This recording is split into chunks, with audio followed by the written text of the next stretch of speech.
Good evening. Welcome to Inside City Hall for Monday, November 17th, 2025. I'm Errol Lewis. There's been a change of tone for both President Donald Trump and Mayor-elect Zohran Mamdani. After harshly criticizing each other, the two men are now working on a meeting in Washington, seeking ways to work together, or so they say. Our Ayana Harry was with the mayor-elect earlier today and joins me now with tonight's top story. Good evening, Ayana. Good evening, Errol. Mayor-elect Zohran Mamdani now wants to bring a conversation about affordability to the White House. And so far, President Donald Trump seems open to at least hearing him out. Also tonight, the mayor-elect is responding to even more criticism from the current mayor, Eric Adams. My team reached out to the White House. He would like to come to Washington and meet, and we'll work something out. Planning is now underway for what might have once seemed like an unlikely political sit-down after this pointed election night message for President Donald Trump. Turn the volume up!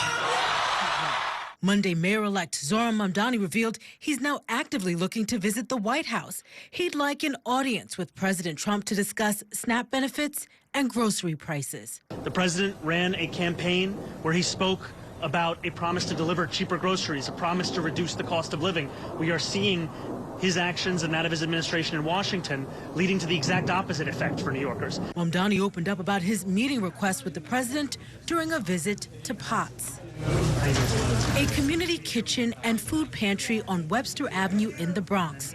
Alfonso stopped in for a hot meal. I think he's going to be a good mayor. Let's see. And in an interview with Channel 7 WABC TV, Mamdani opened up about another meeting, his conversation last week with Police Commissioner Jessica Tisch. Mamdani did not share whether Tisch plans to continue leading the NYPD under his administration, insisting The conversation was more about what it can look like to continue to deliver public safety. Also Monday, Mamdani responded to a comment Mayor Eric Adams made during his trip to Israel. Adams was asked about the safety of Jewish New Yorkers under a Mayor Mamdani. I was a Jewish New Yorker with children. I would be concerned right now.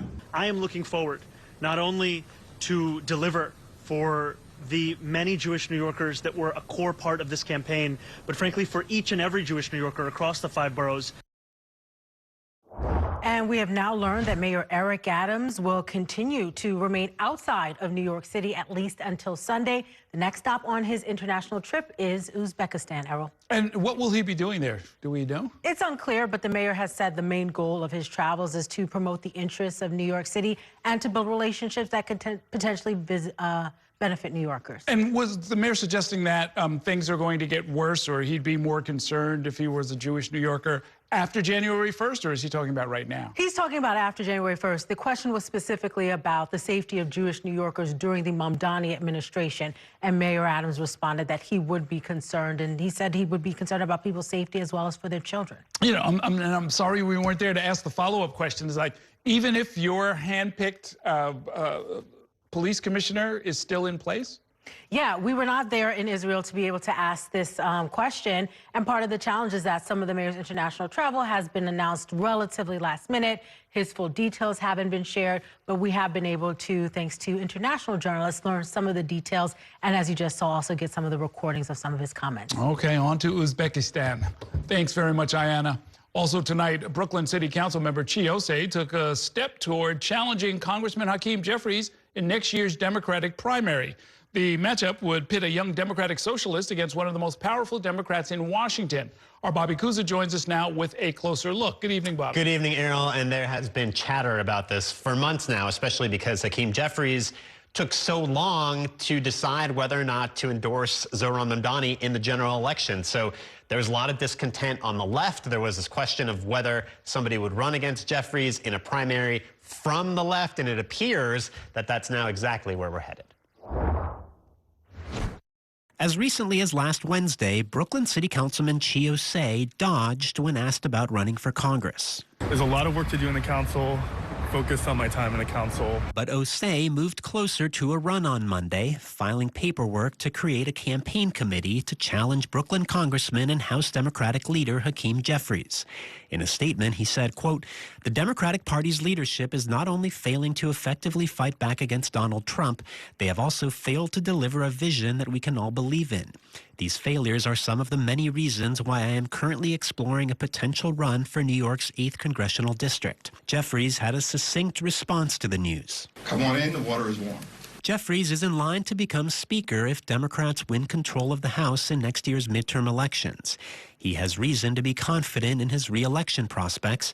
He has $6.7 million in available campaign funds and is well known throughout the 8th Congressional District, which includes a large swath of central Brooklyn, but also more moderate-leaning neighborhoods in southern Brooklyn like Sheepshead Bay. Osei, a 27-year-old Democratic socialist who represents left-leaning Bed-Stuy, would have an uphill climb, but is hoping to ride an anti-establishment wave among Democrats.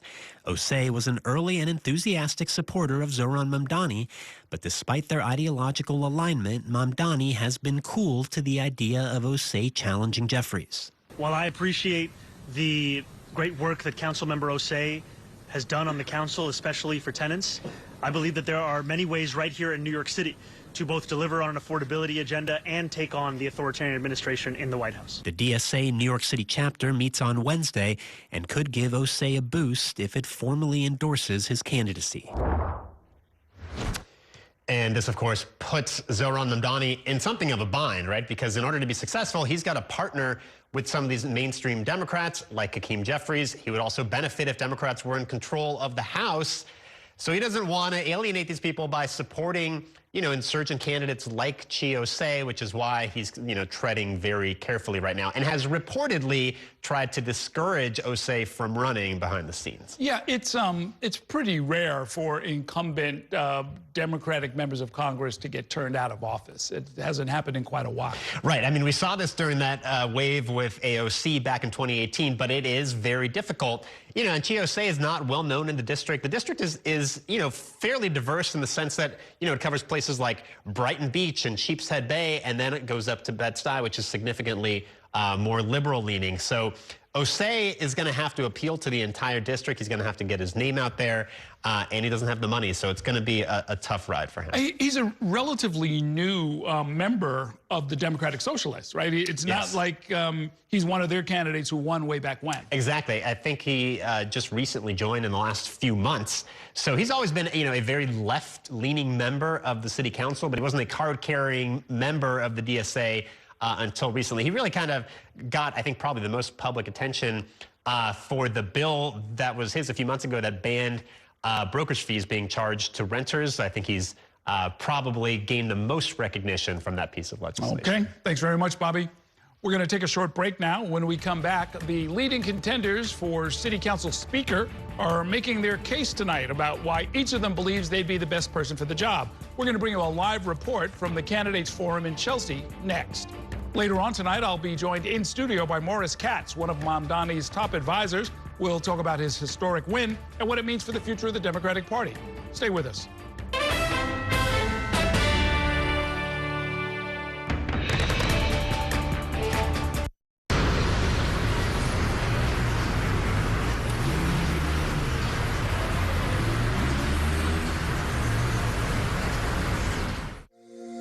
Every day tells a new story. At Mornings on One, we're dedicated to bringing you the stories that matter most to start your day. With in-depth coverage of the day's developing news. I'm Pat Kernan. Here are the stories we're following this morning. And weather updates every 10 minutes. Some morning sunshine possible, clouds take over. It's our responsibility to get you the information you need before you head out the door. Mornings on One, weekdays starting at 6 on the Spectrum News app. Free for Spectrum customers.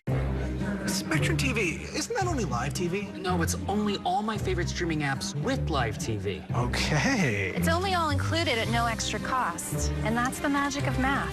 Will this be on the test? Sure, why not? It's only one simple payment for all our TV. We gotta simplify and win. Winning is equally important. If not, more so.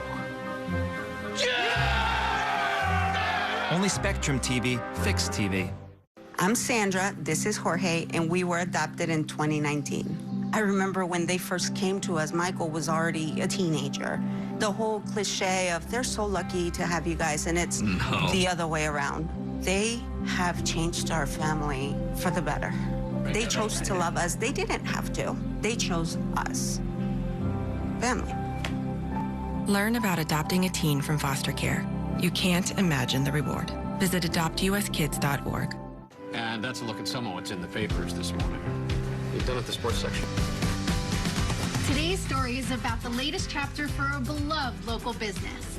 It's a beautiful day with temperatures in the 60s, but showers are expected in the next hour. In a city that's always on the go, it's important to stop to hear the stories that connect us. The news that matters to New Yorkers. That's what brings us together. That's Mornings on One. Weekdays starting at 6. Exclusively on Spectrum.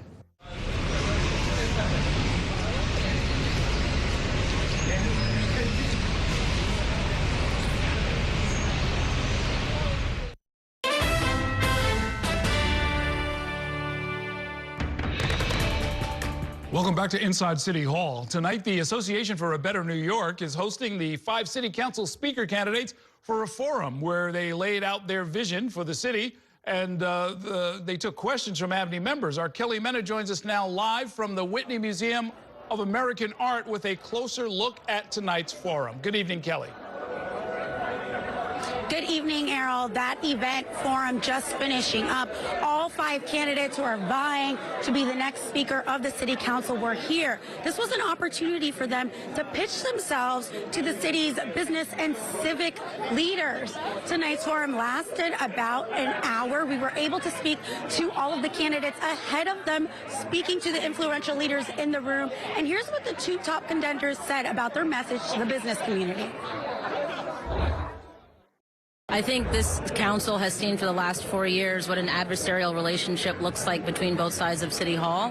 What I'm looking to do is offer a productive working relationship with the other side of City Hall while also holding the mayor accountable. We need to make sure that we are creating jobs, that we're creating the economic revenue that supports this city, because by creating that economic revenue, it allows us to build more affordable housing, to do universal child care, to build more parks. All of the urgent things that the city needs depend on a strong and vibrant economy.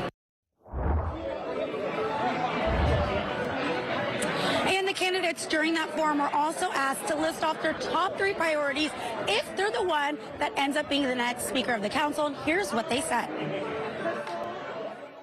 Economic justice and jobs, housing, continuation of the good work we've been doing there with city FEPS vouchers and fighting the housing crisis.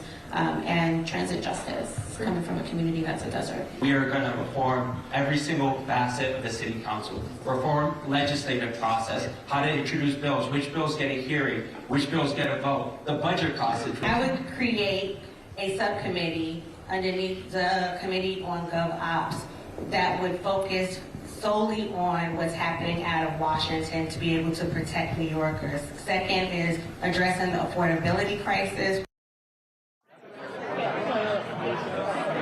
When it comes to that all-important question about how they would work with the incoming mayor-elect Zohran Mamdani, all of them had similar answers, talking how they would be a partner to the incoming mayor, that they would work collaboratively, but that they would also hold him accountable. We know Mayor-elect Zohran Mamdani has a big, ambitious plan when it comes to affordability in the city, and he's going to need the speaker to help him with it. Back to you, Errol. So now, Kelly, there are a number of Abney members who are pro-business, pro-real estate, very worried about the Mamdani administration. Did they directly or indirectly suggest that the next speaker should help them push back against Mamdani proposals that they don't like? Well, they didn't say it in those terms, but obviously they're looking for an advocate when it comes to City Hall. As you mentioned, we know the business community was one of the ones most hesitant and fearful of a mayor-elect Zohran Mamdani. They're looking for a speaker that can speak to their priorities, advocate on their behalf, and make sure that their businesses aren't being hurt. A lot of the questions tonight centered around local businesses, small businesses, and big corporations. You know, it's not just the public, but these employees at these large corporations that some of these business leaders worry about. They're also the ones that need to be able to stay here and afford to live in the city. So that was something on everybody's mind, but not a question that was asked directly. Okay. Thanks very much, Kelly. On December 1st, a state board will issue final recommendations on what casino applications should get a state gaming license. There are 3 finalists in this years-long competition, and up to 3 state licenses are up for grabs. Not all licenses have to be issued. The board toured the 3 potential casino sites today, and our Courtney Gross tagged along for the ride all day. She joins us now with details from the floor of the Resorts World Casino in Jamaica, Queens. Good evening, Courtney. Good evening, Errol. That's right. It has been a long day for us. We started out in the Bronx at Bally's Links, where we toured the site there. That included some golf carts going around the golf course. And then, of course, we went to Citi Field. That, for some reason, also included golf carts going around Citi Field outside. And then, of course, that landed us right here in Southeast Queens at Resorts World. And the Gaming Facility Location Board is really trying to figure out, of all these applicants, the 3 that are remaining, who is the best bet? This is your practice putting area. The first floor, main gaming level, will have a significant amount of tables. It's not a gaming destination, but it is an entertainment destination. High-stakes presentations to the state's Gaming Facility Location Board, which will make its official recommendations on what projects get a state gaming license in just 2 weeks. Upping the ante, the 5-member board toured the 3 sites on Monday. They even rode golf carts. Twice at 2 different sites. Starting in the Bronx, where Bally's wants to build a casino next to its Ferry Point golf course. We'll probably try and take you to the highest point on the course, which is 13T. And on to Citi Field, where Steve Cohen, the Mets owner, and Hard Rock want to build a massive entertainment complex. The team showed it off in a 360-degree room. And this is an area here where there'll be a large entertainment stage. Followed by a site tour. We're committed. You know, we have the ability to do this. We have the financial wherewithal. It is by far the largest project that's still left standing. We're certainly hopeful that we'll have that opportunity to take the next step. Metropolitan Park, the Cohen application, had a bad hand last week when the U.S. Tennis Association sued the city to make sure the U.S. Open would not be impacted by the casino. But its fortune has turned around.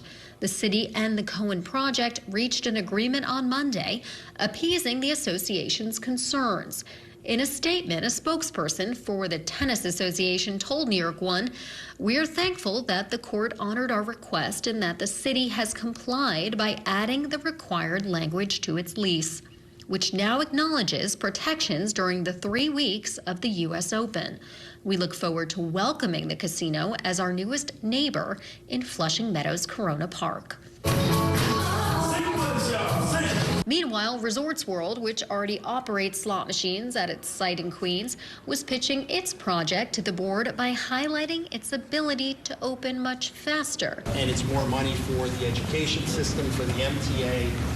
So it really does serve a lot of purposes. They claim if they get a license, they can open with table games March 30th. And Errol, this decision by the State Gaming Facility Location Board is really coming quite quickly. After many years following this process, they're going to make those recommendations on December 1st, which, believe it or not, is just 2 weeks away. So in that short period of time, we are going to know who the winners are of this contest. As for me and whether I'm a winner tonight, I will say I have yet to win any money on this slot machine here tonight. Okay. You may have to pick another machine. Thanks very much, Courtney. We have some sad news tonight about a fixture of New York City politics. Sid Davidoff died yesterday in the Dominican Republic.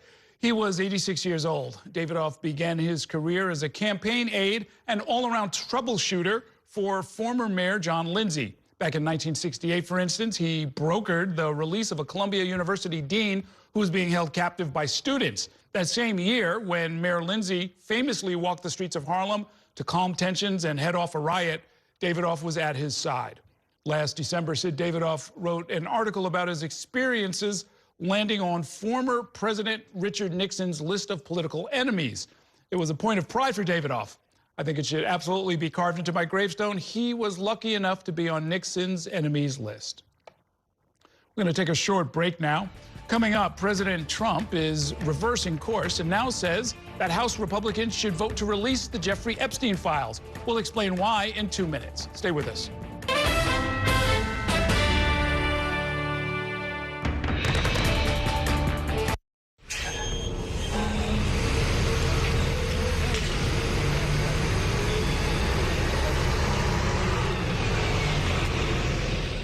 At Spectrum News, we're committed to strengthening the fabric of local communities through our reporting, with stories that inspire and news that matters on your smart TV and connected devices, streaming live 24/7, plus on-demand weather forecast to help you stay prepared. It's all there as you step outside with the Spectrum News mobile app, keeping you informed and in the know throughout your day. Spectrum News, free with your Spectrum subscription, exclusively for Spectrum customers, now available on your favorite devices. It's only a game. It's only a little rivalry. It's only a ritual. When I come home late, and a few generations. you're always there. And only Spectrum TV includes all your favorite streaming apps with live TV at no extra cost. It's only a game. It's only everything. Mom was always organized, but she started forgetting to pay her bills on time. And she'd buy the same gifts over and over. Telling the girls about my Alzheimer's diagnosis was really hard. At first, we had our cries, but then we were like, okay, let's make a plan. Early detection gave us time to adapt together. It's so important for you to think about what you can do and making the most of what you have. If you or your family are noticing changes, it could be Alzheimer's. Talk about seeing a doctor together. From my time growing up in Queens watching New York 1 to my time reporting here, I've seen how quickly a story can change. At News All Day, we bring you the news as it's happening, from around the boroughs to local government to your neighborhood. Because our city never stops moving. 3, 2, 1. Hi, I'm Shannon Ferry with the day's developing stories. But first, stay up to date and informed with News All Day, weekdays from noon to 4.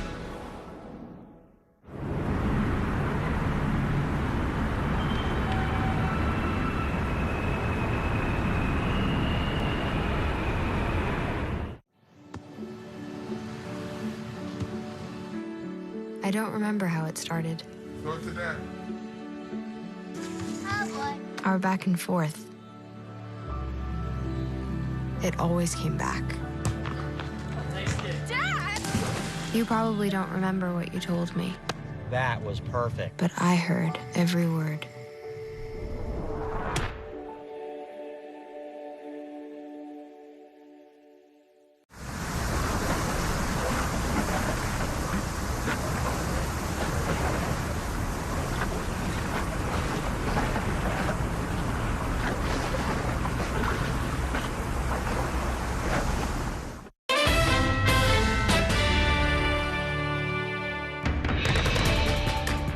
Welcome back to Inside City Hall. President Donald Trump has reversed course and says that he now supports House Republicans voting to release the Jeffrey Epstein files.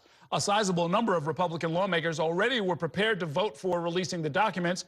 Meanwhile, the Epstein case is causing the president to break with one of his strongest supporters in Congress. Spectrum News national political reporter Taylor Popolars has the details. As he returned to Washington from Florida Sunday night, President Donald Trump completed a political U-turn. He posted that House Republicans should vote to release the Epstein files because we have nothing to hide, and added, "I don't care. All I do care about is that Republicans get back on point, which is the economy, affordability."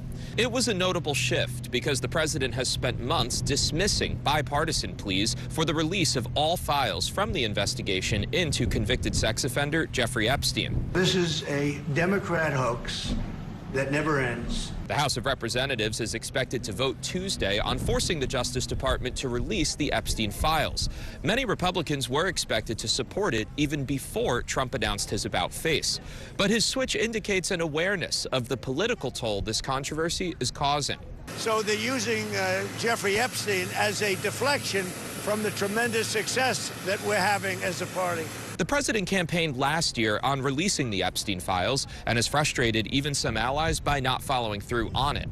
Georgia Congresswoman Marjorie Taylor Greene, considered one of the president's diehard supporters in Congress, has started criticizing him over it. I have no idea what's in the files. I can't even guess, but that is the questions everyone is asking, is why fight this so hard? It led to the president this weekend rescinding his endorsement of her and calling her a traitor. She was asked about it on CNN Sunday. The most hurtful thing he said, which is absolutely untrue, is he called me a traitor, and that is so extremely wrong, and those are the types of words used that can radicalize people against me and put my life in danger. The president then responding. Marjorie Trader Greene, I don't think her life is in danger. Frankly, I don't think anybody cares about her. President Trump has never been accused of criminal wrongdoing in connection with Epstein. He said Monday that he's fine if the Senate takes up this legislation after the House passes it, and he would be open to signing it, but he wants Republicans to stop talking about it. It's also worth noting that the president could order the release of these documents without Congress getting involved. Reporting at the White House, Taylor Popolars, Spectrum News. It is time for a break. Coming up, Mayor-elect Zohran Mamdani's historic win established a new blueprint for candidates around the country seeking to mimic his success. I'll talk about Mamdani's campaign strategy with one of his top advisors. That's coming up next. Stay with us.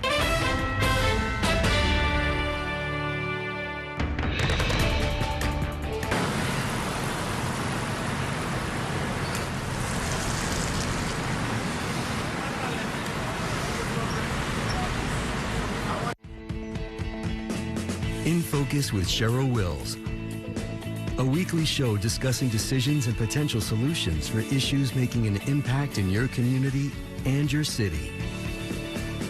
If it's important to New Yorkers, then it's being talked about here. In Focus with Cheryl Wills, Sunday mornings at 10:30 on New York One.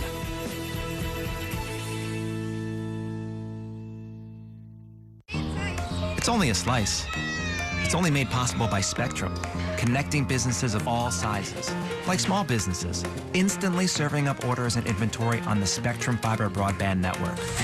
And factories, seamlessly connecting to farmers in the field with tailored solutions that always deliver. It's only a slice. It's only everything. Get your business free fiber-powered internet forever. Call to find out how. I'm Chris Jakomick. I served in the United States Air Force, and I deployed 3 times. So in 2017, I was serving as an Air Force First Sergeant. Our motto in that role is, my job is people, everyone is my business. But unfortunately in that year, I would lose my own brother, Lance Corporal Adam Jakomick, to suicide. The majority of veteran suicides are from guns. I store my weapons securely, not only for myself, but for my family. My service never stops. At Spectrum Noticias, we recognize that our New York City community is vibrant and diverse. Spectrum Noticias delivers balanced coverage of the stories that matter in our communities and across the country. Our journalists are based in the neighborhoods we cover, ensuring you get in-depth reporting on what's happening in the places we call home. So join us at Spectrum Noticias. We're always on, always there for you. Now available on your TV. Check your local listings. Also available on the Spectrum News app.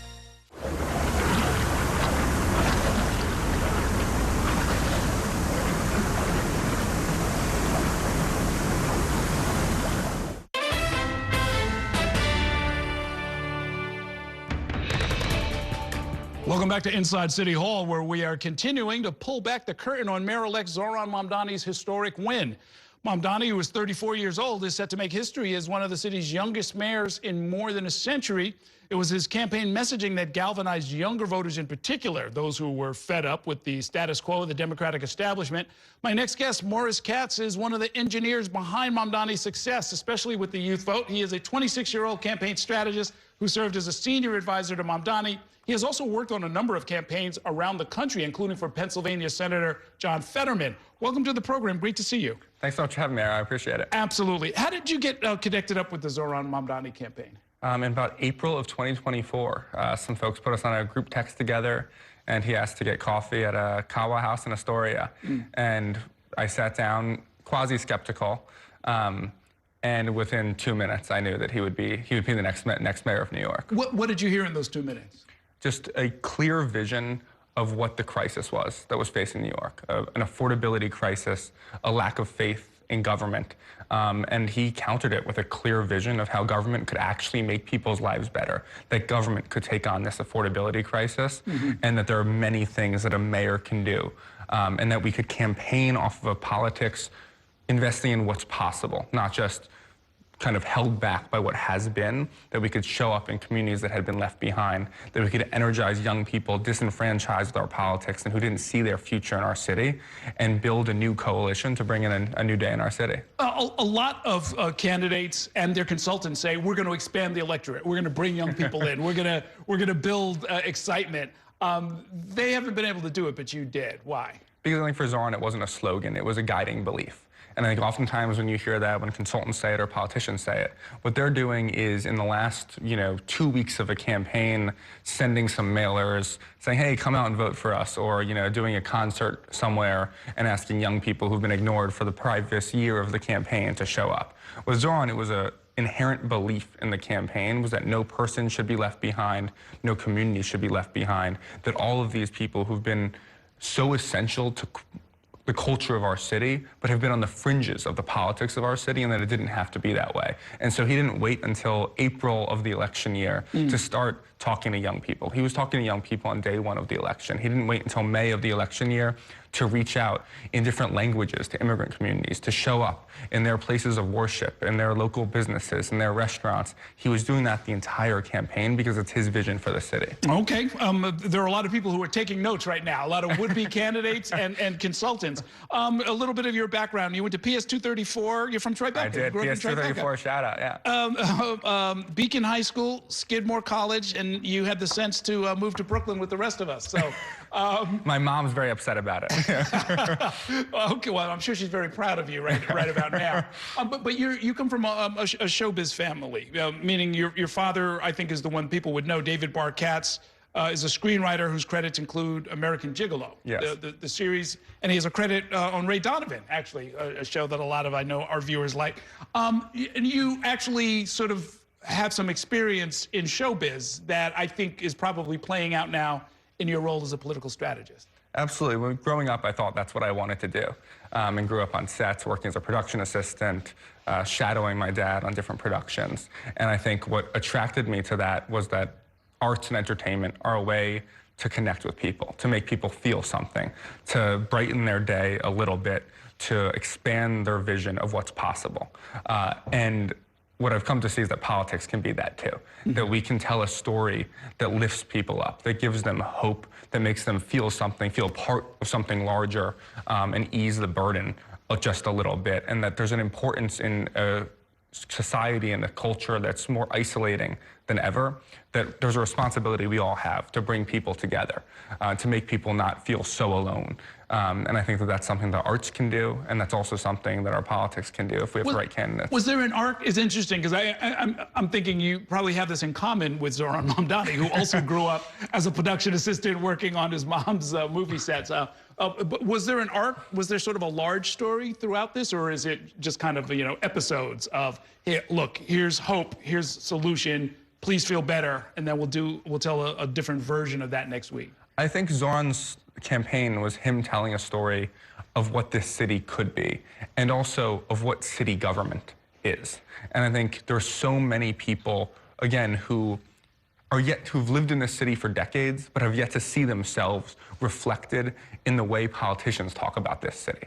And to tell a story where that they're not just, side characters, but main characters, was deeply impactful. And then on top of that, I think there was this, the affordability agenda does not just exist in a vacuum. It exists in the context of a larger story about what is government's role in our city.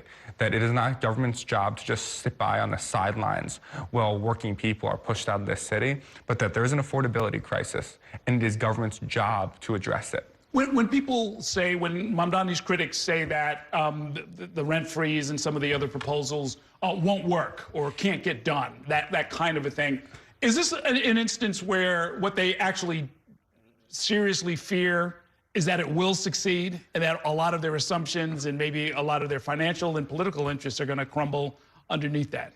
I don't think Bill Ackman spent $4 million against Zohran Mamdani because he thought he wasn't going to deliver universal child care, that he wasn't going to make buses fast and free, or that he wasn't going to freeze the rent. I think these are things that Zohran Mamdani can do. They're things that Mayor Mamdani will do. And they're things that are going to raise the quality of life for all New Yorkers. And that's something even many of the people who've opposed some of these policies. Universal child care, when the city right now is spending over $10 billion on universal child care, the crisis is not addressing universal child care. The crisis is not addressing the slowest buses in the nation and making them fast and free. The crisis is that rent is unaffordable for everyone, or just about everyone right now. It would be insane to not do everything in city government's power to freeze that rent. And I think that the fear is oftentimes connected to other things, not connected to a lack of faith in his ability to get them through, or a lack of belief that these will make people's lives better. I sometimes wonder if some of the policymakers and politicians think that, you know, if he does get this done, because when I talked with Dean Foulahan, the incoming first deputy mayor, he said, this isn't going to be as hard as people think. I think that's right. and he knows government, and, you know, it dawned on me for the first time, there's like, if they pull this off, there are going to be a lot of people with egg on their face, so to speak, sort of saying, wow, we spent, you know, $40 million literally explaining why this couldn't get done. And then these folks came in and they got it done. Well, I think a lot of those people already have egg on their faces because they're the same people who said in April that he would never win a Democratic primary. They're the same people who said 9 months before that he would never even be viable. They're the same people who said it would all crumble in a general election. And I think that this is, you know, something about Zohran. Is he demands a culture of excellence. He pursues excellence relentlessly. And it was that culture that took the campaign from polling tied with somebody else at 1% to defeating and toppling a political dynasty. And I think it's going to be that same culture of excellence that delivers this agenda in City Hall. And it's going to be some of those same people with egg on their face. You know, coming down the home stretch of the campaign, it got unusually vicious. There were, you know, some of these ads that came out that were just horrible, just inexcusable. Did you all consider answering in kind or making a big deal about it and having a big press conference and so forth? I mean, I do remember the speech that Mamdani gave that was addressed to the Muslim population, but under the circumstances, you all were somewhat restrained, I thought. I think that there's no room for the politics of Islamophobia, or even frankly for the politics of Andrew Cuomo in our city. They were willing to do anything they thought was needed to win, and that included horrible, blatantly racist things. And I think we felt like the proper way to address it was what Zohran did, which was speak exactly to the Muslim community. Because those horrible ads, they were hurtful to Zohran, to his family, but he wasn't concerned about that. He's concerned about the people who weren't the Democratic nominee or aren't the mayor-elect. And what does that say? What kind of permission structure does that create? And that we just can't have room for that in our city anymore. I think one thing that's really encouraging after the election is that this was a vision that was rejected by New Yorkers. New Yorkers were exposed to millions and millions of dollars in attack ads saying the worst, most horrible things imaginable, and they chose hope instead. They chose unity instead. They chose a different vision for New York. And I hope that anyone watching who's thinking about running for office, who's thinking about making ads to run for office, keeps that in mind, that there is no room for the politics of Andrew Cuomo in our city anymore. Okay.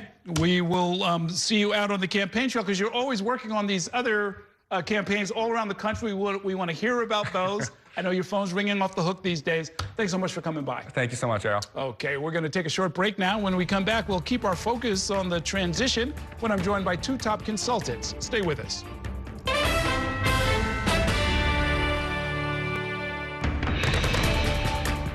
The next downtown Local 6 train to Brooklyn Bridge City Hall will arrive in 2 minutes. After 30 years of forecasting for New York, I've learned it takes a dedicated team to cover all the weather our city has to offer. I'm so honored to be a meteorologist here at New York One because as a Brooklyn kid, this is the station that I grew up watching. Morning, noon, or night, our team is here to bring you accurate forecasts you can count on, from severe weather updates to our weather on the ones. Watch the New York One weather experts on your TV and on the go with the Spectrum News app. Your entertainment the way you want it. With Spectrum TV, all these streaming apps are included at no extra cost. So you can watch anything. Movies, series, sports, reality, news. Here's a look at today's top stories. Exclusive originals. We await your orders. And even more of your favorites with live TV. Stream across your devices and enjoy anywhere. See you later. Get it all with Spectrum TV. I'm an ex-drug dealer, and I'll be your sub today.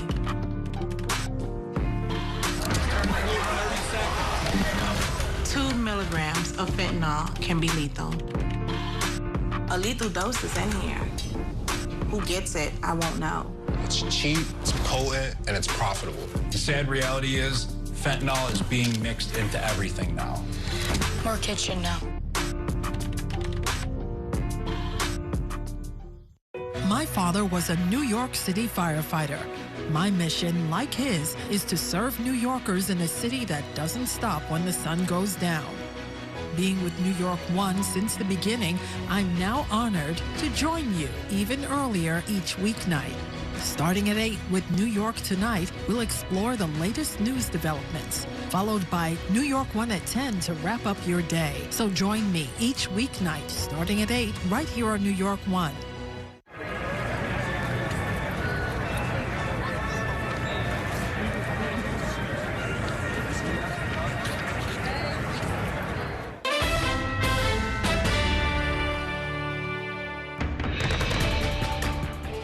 The mayor of New York, I will say, would like to meet with us and we'll work something out. But he would like to come to Washington and meet, and we'll work something out. We want to see everything work out well for New York. My team reached out to the White House to fulfill a commitment I made to New Yorkers over the course of this campaign, a commitment that showed a willingness to meet with anyone and everyone, so long as it was to the benefit of the 8.5 million people that call the city their home. And I will go to make the case to the president and to anyone, frankly, that these are the kinds of things we need to change if we want to make it easier for New Yorkers and for Americans to afford the day-to-day necessities of their life. Welcome back to Inside City Hall. That was President Trump yesterday saying that he plans to meet with Mayor-elect Zohran Mamdani soon. And as we told you earlier, Mamdani today said that his team has reached out to the White House to help set up that meeting. Joining me now to talk about that and much more are the members of this week's Consultants Corner. Democratic consultants Tess McRae and Austin Shafran are both here with us. Good to see both of you.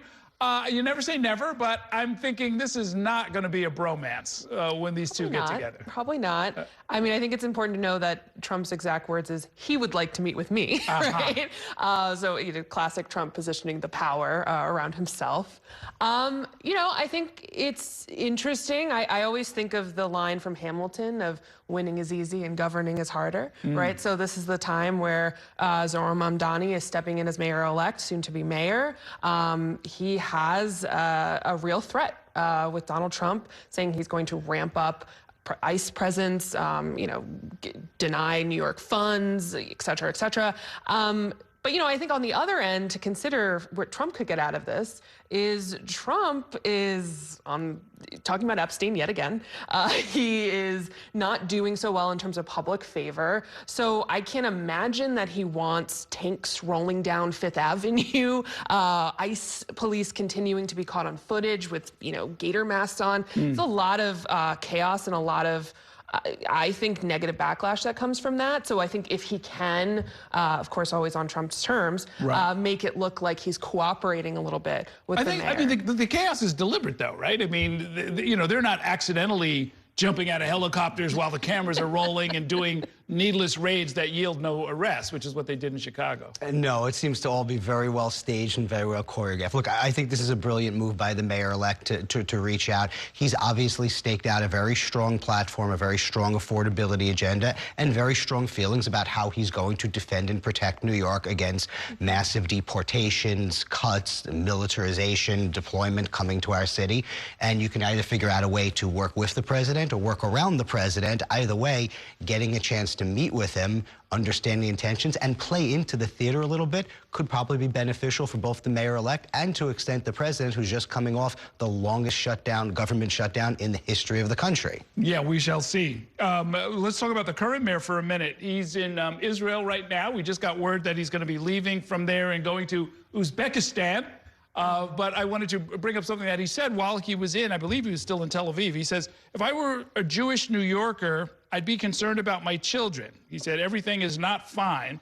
And he said, the Free Palestine movement was never about land. It was about the destruction and eradication of Jewish people. We are going to have to live with whatever divisions there are. It doesn't sound like the mayor is trying to heal any of those right about now. No, not at all. I think, if anything, he's making a very clear point to the mayor-elect. I think should be noted that going back to the primary, Zohran Mamdani was asked if he would take the, kind of almost traditional visit to Israel that often New York City mayors will do, and he said he wouldn't. He wanted to focus on what was going on back at home.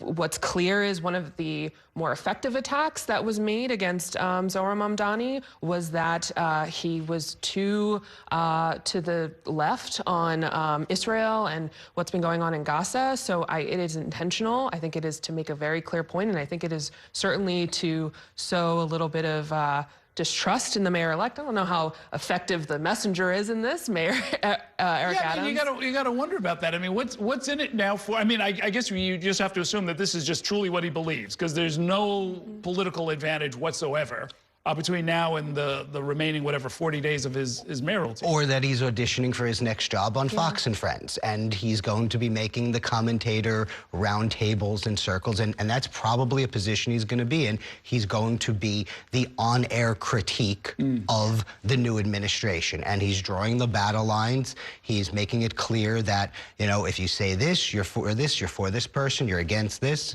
He's definitely continuing to fan the flames in a way that he probably wouldn't have appreciated an outgoing mayor saying about him. It certainly isn't doing anything to tamp down some of the hostility that we've seen at both sides. And it's an unfortunate situation because I don't think it benefits anyone to have this level of hostility coming into a new administration. Yeah. I mean, I thought the whole idea of an election was, yes, we aired a lot of these issues. We certainly reported on it. We talked about it during the debates. And then we put it to a vote. And New Yorkers decided they wanted to go in a particular direction. Yeah. I mean, we're all going to have to learn to live with that, including Eric Adams, right? Yeah, but I mean, also Eric Adams was someone who decided he wasn't going to run in the primary because he couldn't win in a primary and ran on a third-party line, as did Andrew Cuomo. And then he stepped down for Andrew Cuomo to win. And here we are with Mayor-elect Zohran Mamdani. Okay, let's take a short break. I've got more to talk about with these consultants. We'll do that in 2 minutes. Stay with us.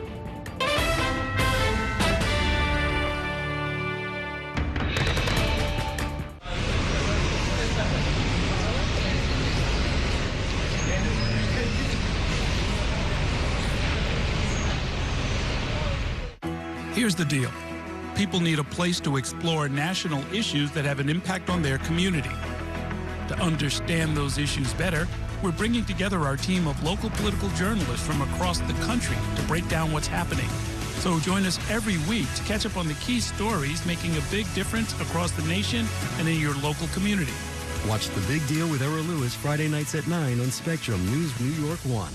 Available on all of your favorite devices exclusively on Spectrum.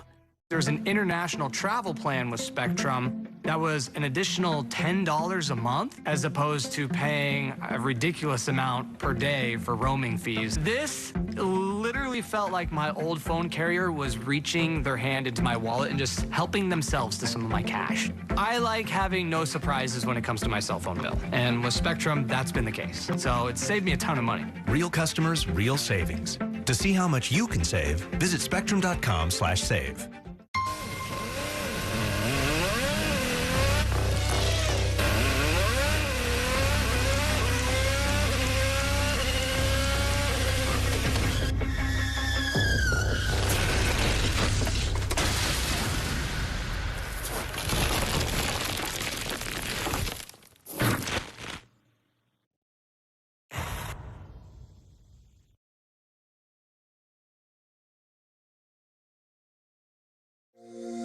Every day tells a new story. At Mornings on One, we're dedicated to bringing you the stories that matter most to start your day with in-depth coverage of the day's developing news. I'm Pat Kernan. Here are the stories we're following this morning. And weather updates every 10 minutes. Some morning sunshine possible, clouds take over. It's our responsibility to get you the information you need before you head out the door. Mornings on One, weekdays starting at 6 on the Spectrum News app. Free for Spectrum customers.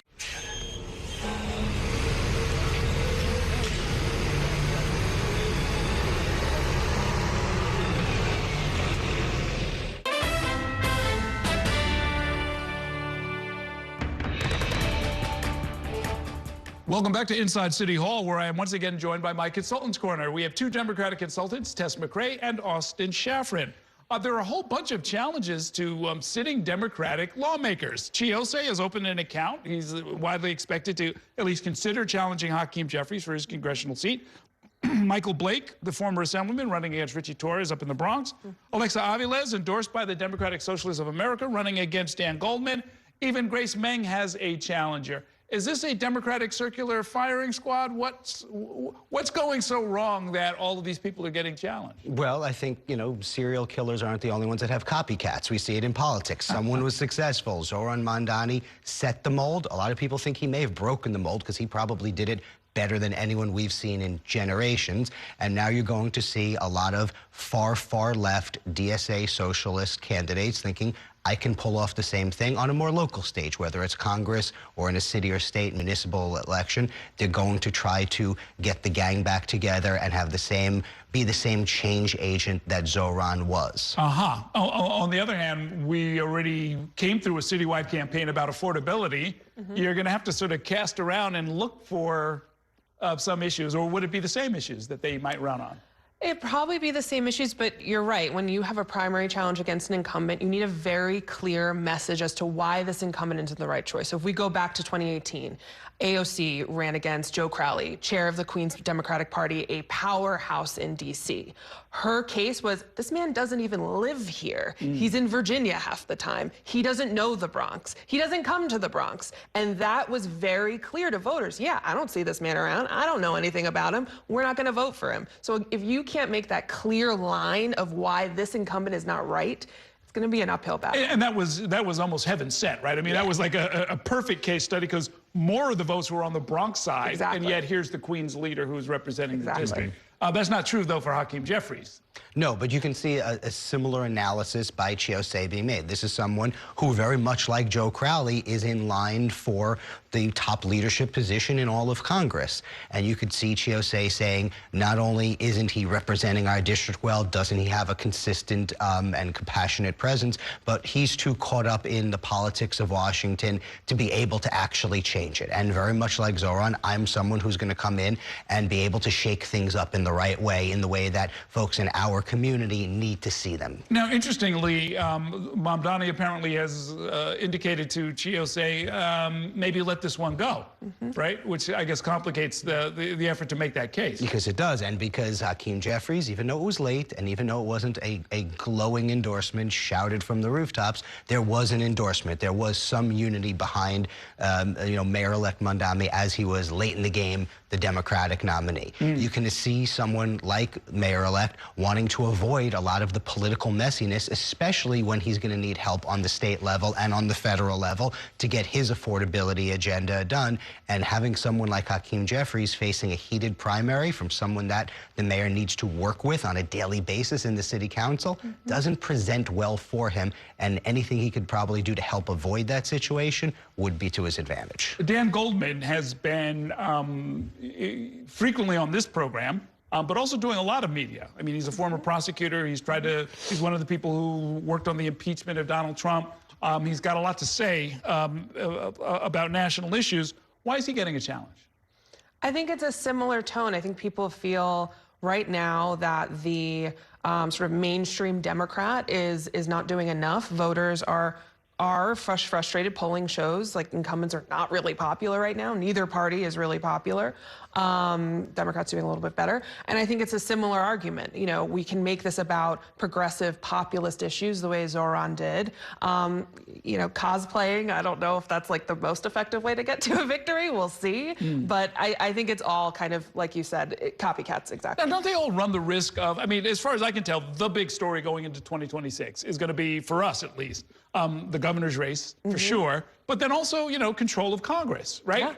So that Democratic primaries don't necessarily contribute to that other than to make it a little bit less likely that Democrats might win control of the House. But other than that, it seems like it's going to be an uphill battle for any of these challengers to really get a lot of traction as far as the main media narrative. It is, but that doesn't stop any of them from thinking, I can be the next one. I can be the next AOC. I can be the next Zohran Mamdani. Look, and If they think that they're going to be able to weaponize one single particular issue against any of the incumbents, then they're probably thinking wrong. What Zohran did better than anyone was he had a message that reached a broad base of voters, that pulled people in, the attractiveness, the compassion, and the authenticity of, I understand what you're going through here. Affordability is an issue for all of us, and we got to fix it together. That's different than just attacking someone, weaponizing the Israel-Palestine conflict and things like that. So they need to be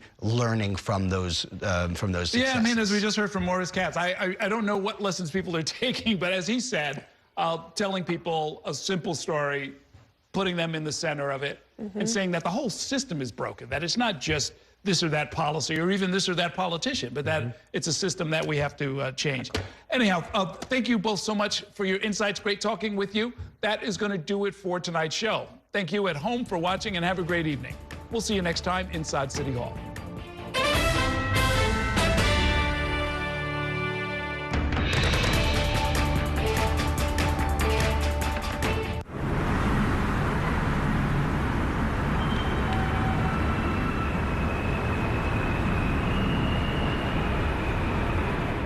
And that's a look at some of what's in the papers this morning. You've done at the sports section.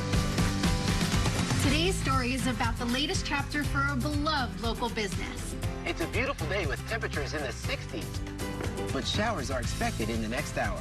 In a city that's always on the go, it's important to stop to hear the stories that connect us. The news that matters to New Yorkers. That's what brings us together. That's Mornings on One.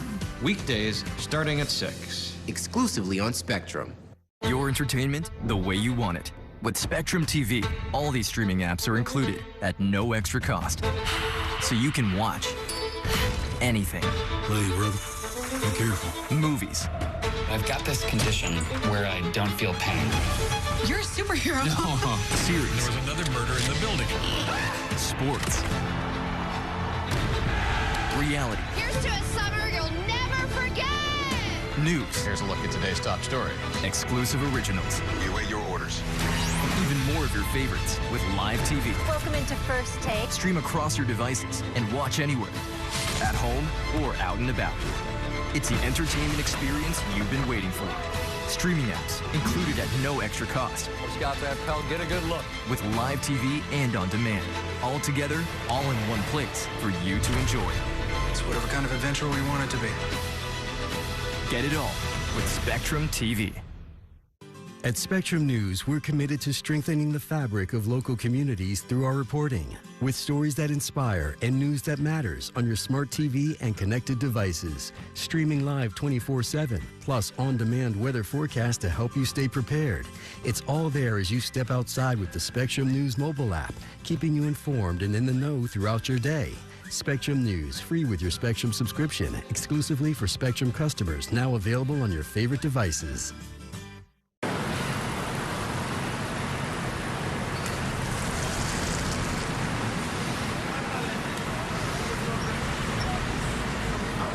The soundtrack of the city is the background for all of our lives. It's reflected in politics, it's reflected in culture. Letting every piece of that orchestra be heard is what journalism is all about. I have a podcast that really helps expand that conversation, an ongoing discussion with newsmakers, the people who are making headlines, revealing all kinds of things that people want and need to know. You decide with Errol Lewis, available on the Spectrum News app or wherever you listen to podcasts.